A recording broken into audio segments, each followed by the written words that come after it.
Hey everybody, this is going to be more of a director's commentary, and I'm going to create a background from start to finish. I will talk my way through it and share some techniques that I use that might help you out. So I'm going to use the Lasso Tool to go ahead and create this. I don't have a thumbnail or a plan. This is just more of like an improvisational type of thing.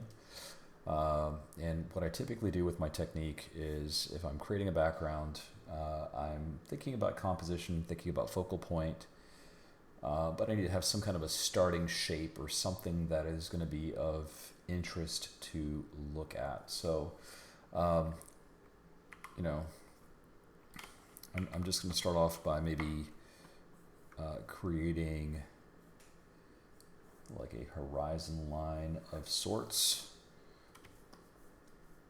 I'm holding down the shift key and adding to my selections, and I'm on my base layer. If I hit Command J, Command U, can make that somewhat darker.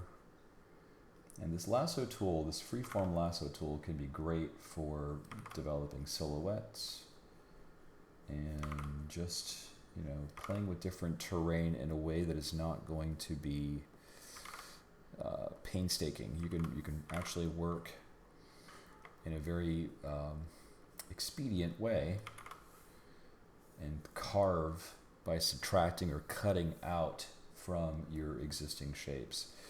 So let's just say that that's going to be my foreground. I will have a midground element. Go back to my base layer.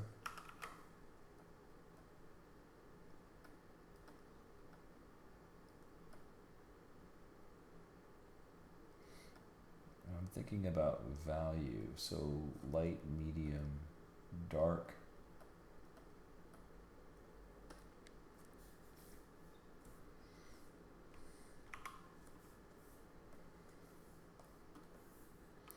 Let's come back in. We've got shape, and we're going to define form. And the way I'm going to do that is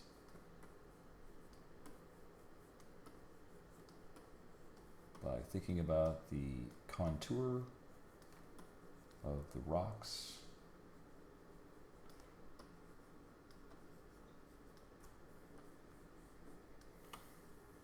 Hitting Command J, Command U.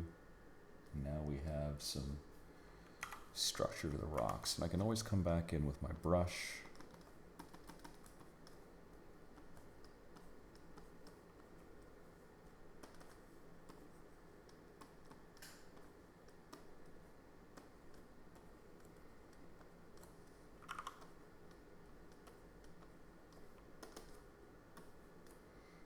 Add a little bit more definition.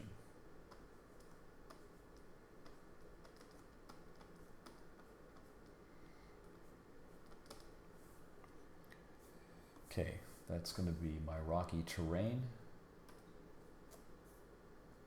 Let's do something a little bit different. Let's take the transform tool, use warp, and let's create some curvature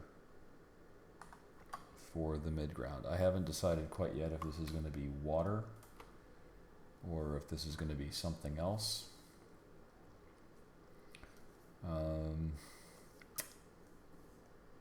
Thinking it might be water.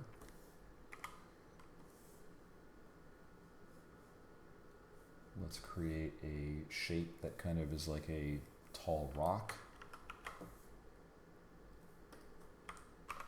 Let's move it up on the layer stack.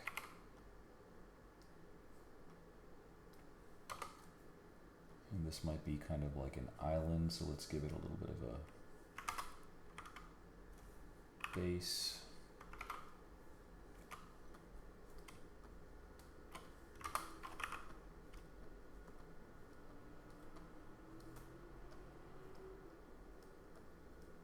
Some random rocks.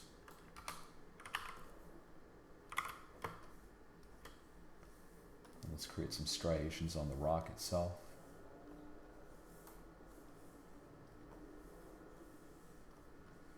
So I'm able to make multiple selections simultaneously by holding down the shift key as I work. And then Command J or Control J on a Windows box will simply duplicate a layer or duplicate a selection. That is definitely one of those keyboard shortcuts that I use on a regular basis. I think it's important to actually state the keyboard shortcuts. It's one of the ways that it might sound a little bit repetitious as I keep doing it, but the idea is that the more you, or whoever's watching this, listens to this, the more you're going to remember these keyboard shortcuts yourself.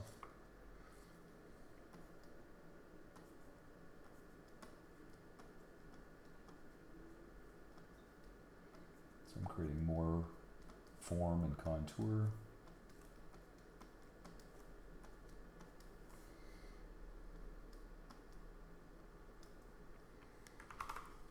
So I've got this terrain. Now I need to establish that I'm painting, you know, ripples like water, things like that. So I'll come back in with some white.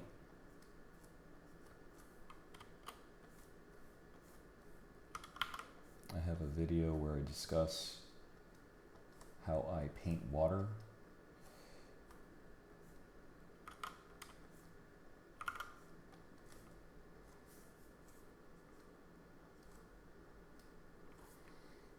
So that's just enough of a hint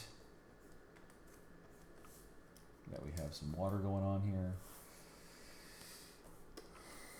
And let's do something with we've got foreground, we've got some midground elements.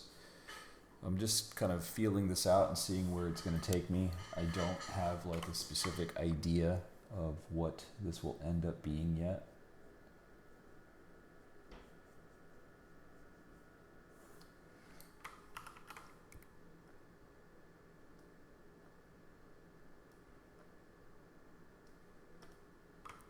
Check the contrast so we know that it's relatively dark. At least the sky, and we want to go ahead and we'll eventually tweak that up a little bit. So we've got lots of rocks, very little vegetation here. And so we can consider maybe adding some of that. So this looks like a tall rock. What does it represent? Could be like maybe a structure that is used as a lighthouse, perhaps. So why don't we put something man-made on top? We'll just start off with a rectangular shape, Command J, Command U.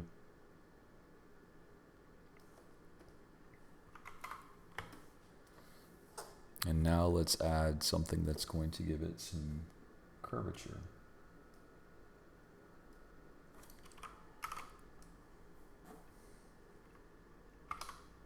I'll put this on its own layer. So we have like either an observatory or a lighthouse or something of that nature that is sitting up top. And I can just take these two layers, merge them together.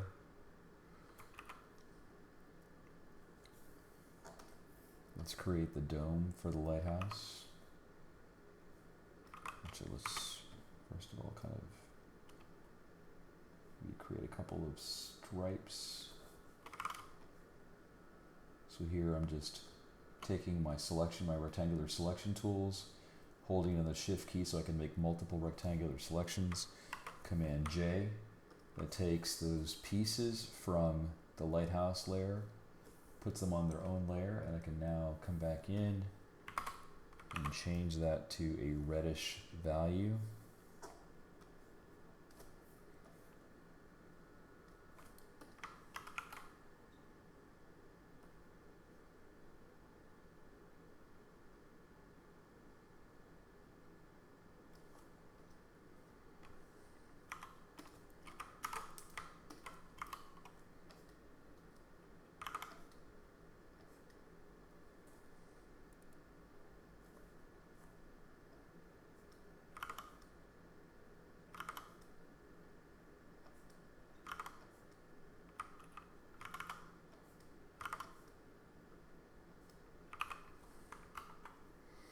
So we have some kind of a man-made structure. Let's add a little bit of texture. Maybe it's made out of some brick. stone, something along those lines.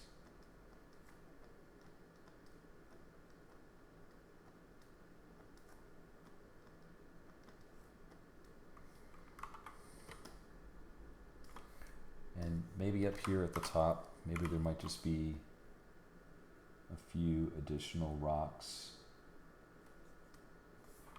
that are kind of surrounding the top part.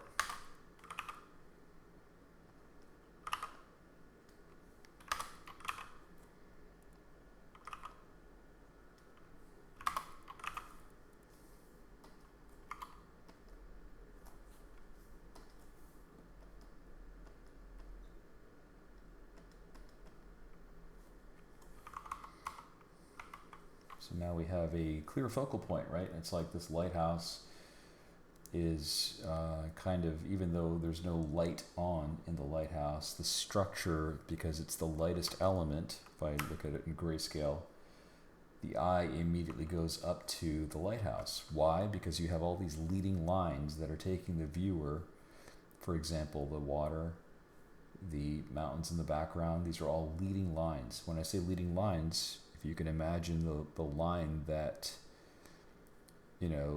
serves to kind of follow the contour of the object, will take you right up to an area of interest. And so let's go ahead and put down a light.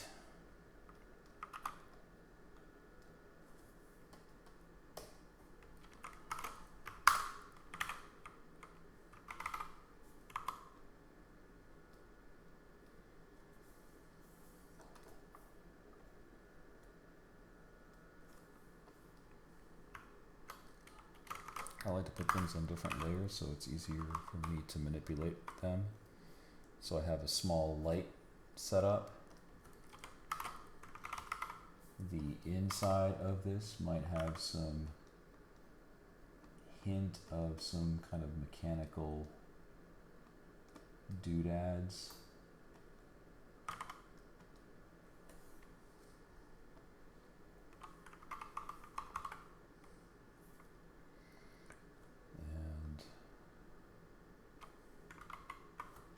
We still don't have a sense of scale. So even though I'm telling you that it's a lighthouse, we don't know how big or how small, or, we need something to give us a sense of the size of everything. Something that might be man-made that we can use to kind of show how big or how small the area is. So what if we had some kind of a rowboat?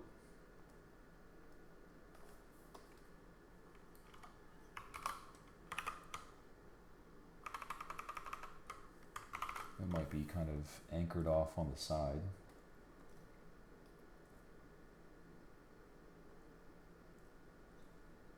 And I'm just constructing this rowboat using those basic volumetric shapes, using the polygon lasso tool.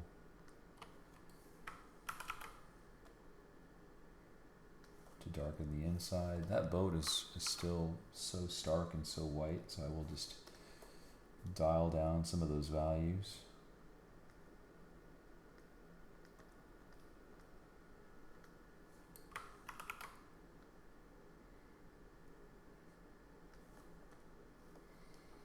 Now the water that I've already established, I need to go ahead and alter that,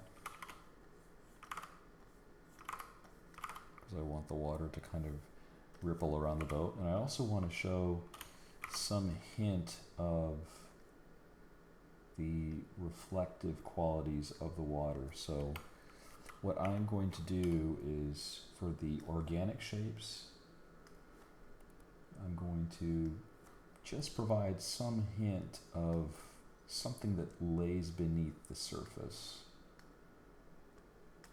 So on the water layer, hit Command J, and then set that to multiply. And what I can do now is just drop the opacity. And now I can come back with my white.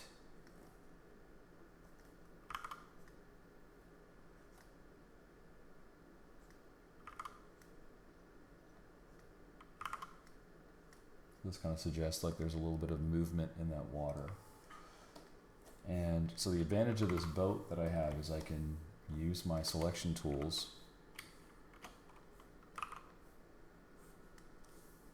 by targeting the correct layer to create some form and some depth. So now I have a boat. What's missing? Probably some oars, or an oar.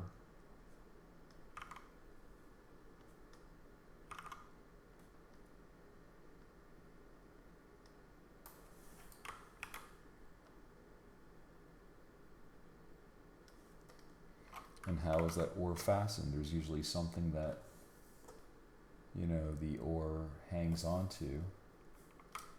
So make sure that we put that on the topmost layer.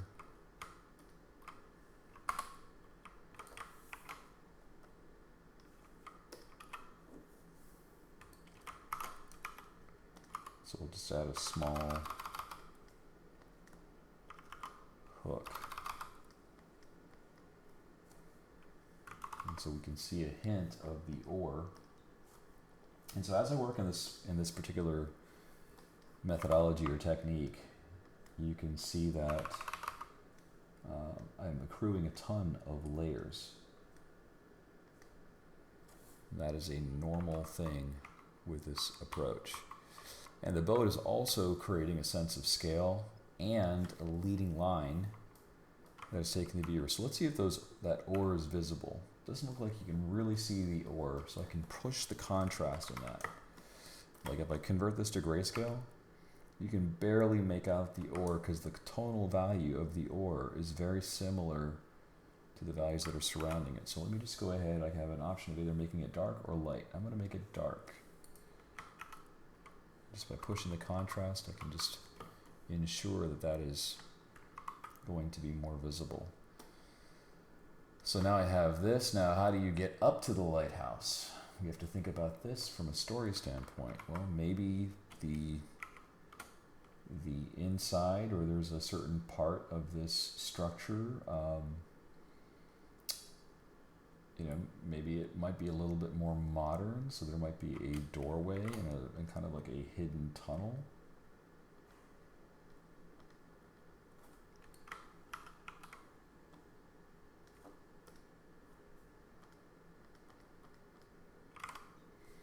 And let's just dial that down so it's not super obnoxious, so we can have some hint of an opening. And usually those openings are going to be reinforced so that they just don't cave in.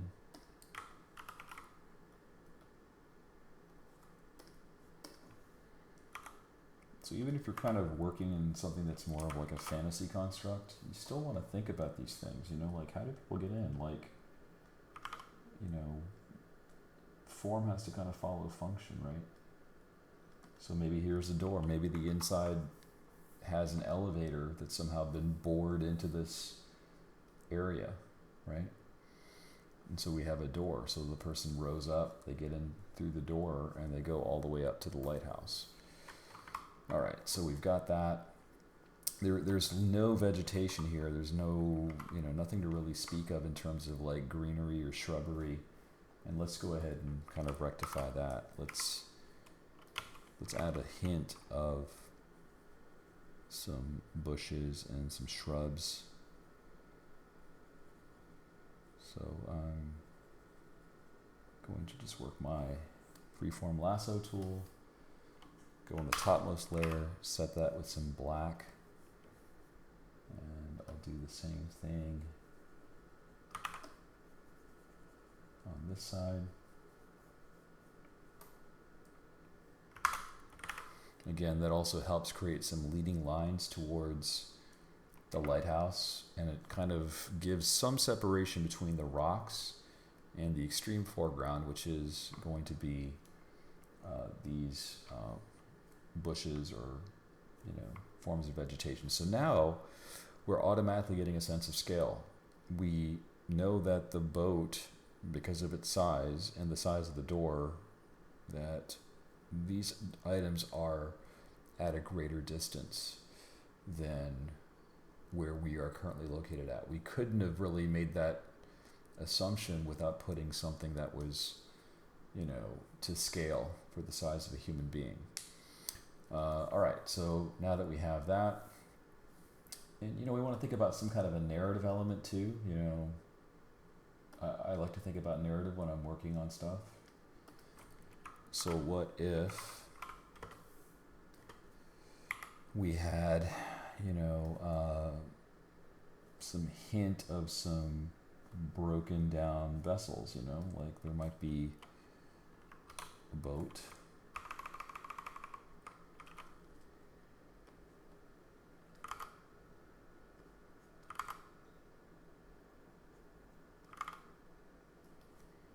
That might have been broken down.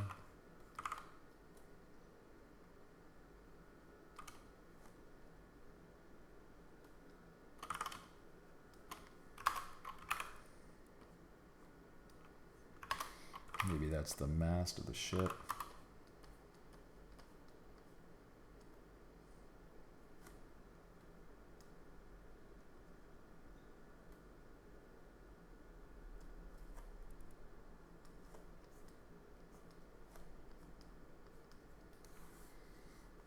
So we have something in the water. It should probably cast some shadows, or at least a reflection of some sort.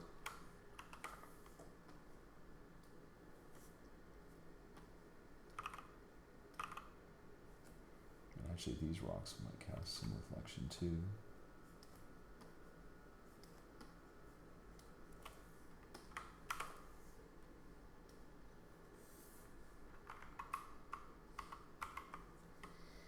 So we have some kind of an abandoned boat, or something that could look like a boat. We don't know quite what that is, but mind's eye is pretty good at making stuff up. And we have all this sky, right? We have all this area up above, and really we can do a number of things there. We don't want to crowd it up with too much stuff. There's a lot of stuff happening at the bottom of the composition. Let's see what I could probably put there. This is the thing when you're kind of thinking spontaneously and working off the cuff, it just becomes a little bit more interesting, right? Let's see. So why would a lighthouse be here? A lighthouse is going to try to protect people from crashing against the rocks and, or getting too close to the ground. So what other things can we put to help, add some story elements to this particular scene? We can definitely cast the light, which is maybe something that I will go ahead and do.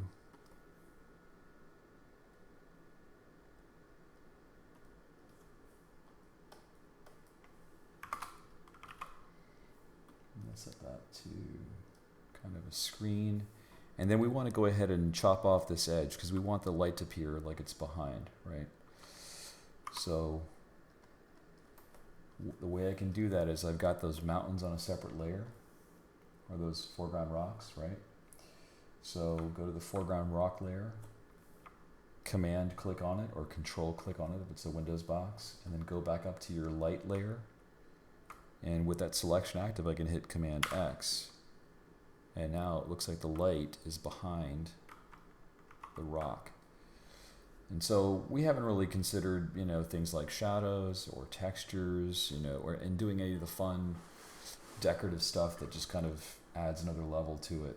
I have to think about time of day. Obviously, this is going to be nighttime.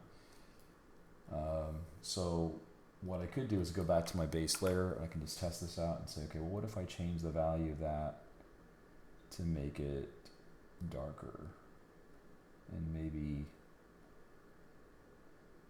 a little bit, something like that.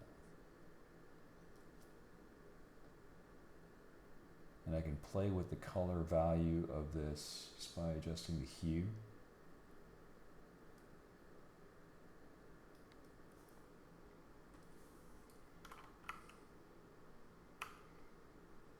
So we have some decent contrast. I think I could probably just push the contrast a little bit more. I could go ahead and make this all the way black, but I don't want to do that. So now we have a firmly entrenched nighttime scene. There is some illumination that is occurring here. Let's make that spotlight pretty intense. So this is now where I'm going to shift to my soft round pressure opacity brush. I've already got that set up as a tool preset. I will make it smaller, and I will make it somewhat orange, and set that to a screen effect. So now it looks like it's casting a really intense light. That light is coming out. And if this is too crisp, what I could do is I could take this light and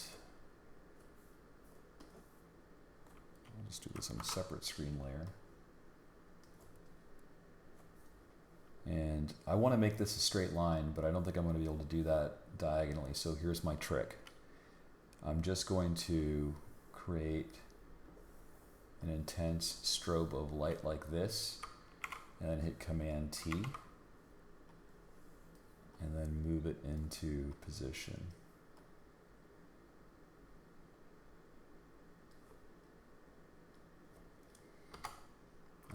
I'll hit Command J to duplicate that and move that so that it's kind of evenly covering both sides. So now it looks like there's a soft glow around that light.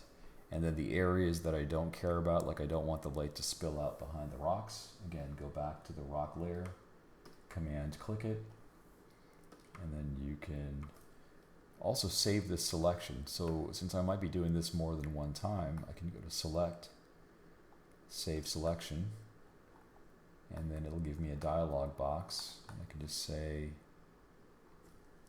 rocks. I can hit cut, go down to the other layer that contains the glow, then go to select, load selection. I get the dialog box, choose the rocks channel, Command X. Now I've got this really nice glow. Now the sky is looking a little bit too flat, and in looking at this in grayscale, I feel like I can still push the value between the water and the background mountains. So that's what I'm going to do. It's just a little bit too close. So if I click somewhere in here, if I right click rather, I can easily identify the layer, and I'm going to make that darker. What that does is it kind of pushes the focus towards the midground. Alright, so now that I have that, let's go ahead and put some dark clouds in the sky. I'll go back in with my black brush, soft round pressure opacity. Just drag this across. That gives kind of a little bit of a hint of a misty or foggy day. And so now we have it looking dark. We have this illumination. We still have to fix this part up here. You can see, if I zoom in, there's still some evidence of that glow, which I don't really like. So what I can do is I can take the layer that contains, let's see, how do I solve that problem? I want to kind of trim both of these out. If I merge them, then it goes back to a normal effect, so I have to set it back to screen. And I want to soften this part up at the top. And so I might have to go back in with my eraser tool. And with the eraser tool, I'll choose the soft round pressure opacity and flow brush. And then I will crank that brush up to a decent size. And just simply erase that out.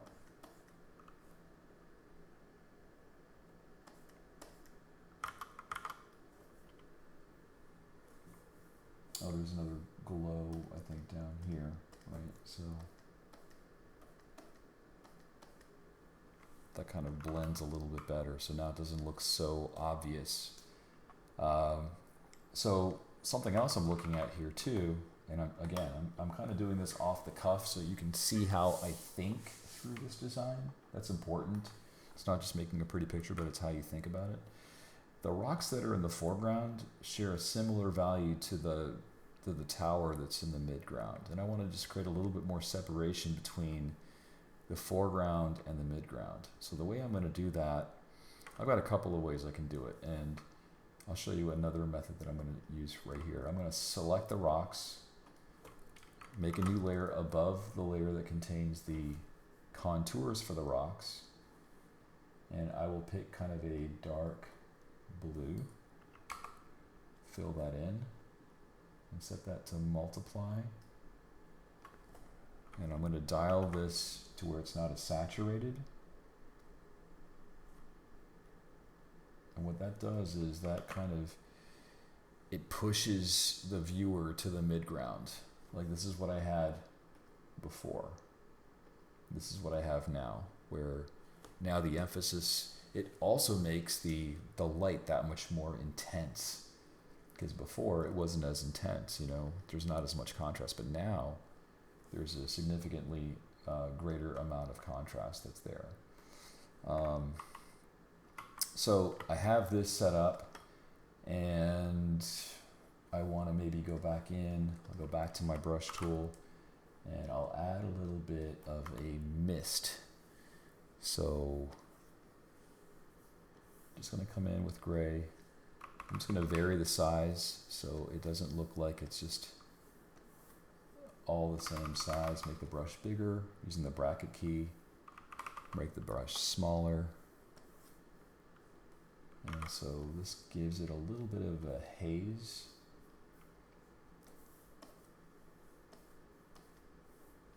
And that just kind of gives us more of a sense of atmosphere in terms of the area. Okay, so now that I have that, now I can think about adding texture. So, you know, I've got some texture that I've established through painting, right? But there's another trick that I think is also that's really useful. And I'll pull up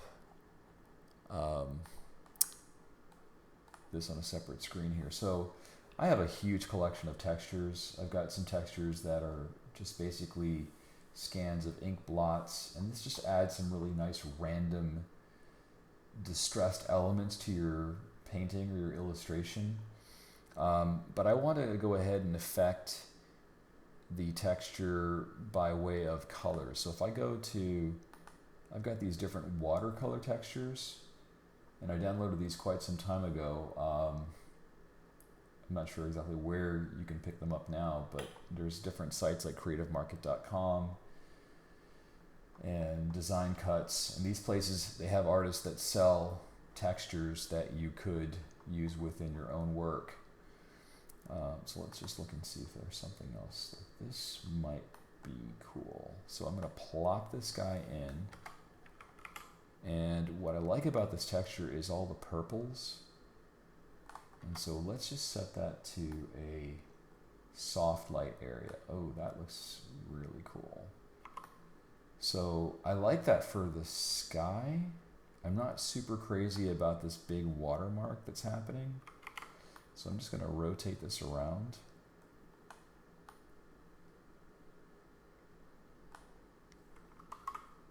And these are really high resolution textures, so I can go ahead and scale this guy out.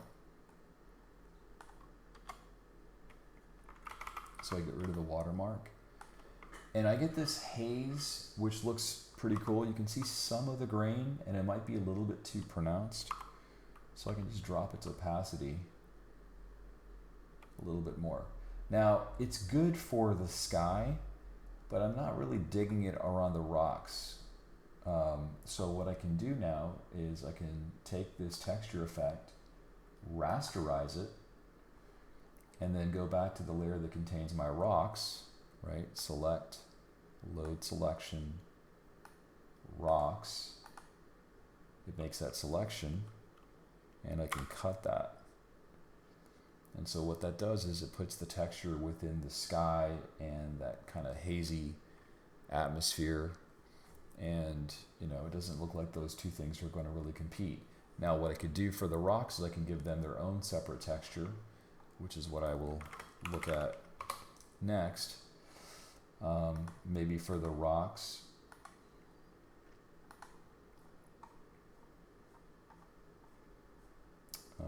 let's see, there might be, yeah, like I'm looking at textures that have a similar type of shape that I can work in. So I'm going to just bring this in. I don't really care so much about the color of it, but let's set that one to soft light. And let's turn off the other texture so we can really see what this does.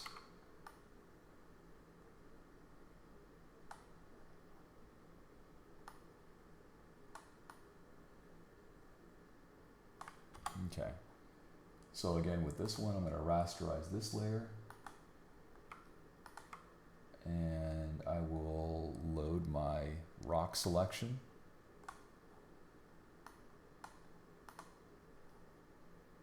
And this time I'm just going to hit Command J and then get rid of that original texture. So what I've done is just Command J just basically makes a duplicate selection of that rock selection, but on that texture layer. And I will just drop the opacity down just a little bit to maybe like 70%. And now I have this composition here. I can probably tweak some of the contours on these foreground rocks to make them more prominent because they're getting a little bit lost in the mix, which is another reason why I recommend keeping things on multiple layers, because it makes things a lot less painful to adjust. And also, I don't want the bushes to have that same, I want those bushes to be dark. And right now, those textures are preventing that from happening. So I can make a selection around the bushes and then go up to the layer that contains the texture for the rocks and hit Command X. So that makes it dark. And so I've got the texture, a separate texture for the rocks and a separate texture for the sky and the stuff that's in the midground. And you know, obviously there's more fun stuff that you can do with it. I think I'll just end this one out by just saying, okay, if you want to have like a kind of a decorative border, you know, you can basically make a simple, you know, selection around the whole thing. Hit Command Shift I to inverse the selection, put it on its own layer. And so now you've got this kind of quirky, you know, it's almost like a imperfect frame that you can use. So there we go. We have an image now that it's a background image. Just want to make sure that I don't have any tangents. Have a little bit of a tangent going on here. You can probably see that the boat has a couple of areas where the lines are touching it, so that's the last fix I want to make. Let's go back to the boat layer. We can just go ahead and scale it up a little bit. So we fix the tangent on that. And there we go. So I hope you found this demo to be useful. Something a little bit different. I've covered some of these techniques in greater detail in some of my earlier videos, but nonetheless, I wanted to just do something a little bit different from all the character stuff, just to change the pace up a little bit. Let me know what you think. Thanks so much for watching these videos. I do appreciate all your support. Thank you for subscribing. It means the world to me to know that people care about the stuff that I'm doing here. And I also want to make sure that I'm providing you with value. So if you're getting that, thumbs up, subscription thing would be great. Thanks so much for watching. I'll see you in the next video.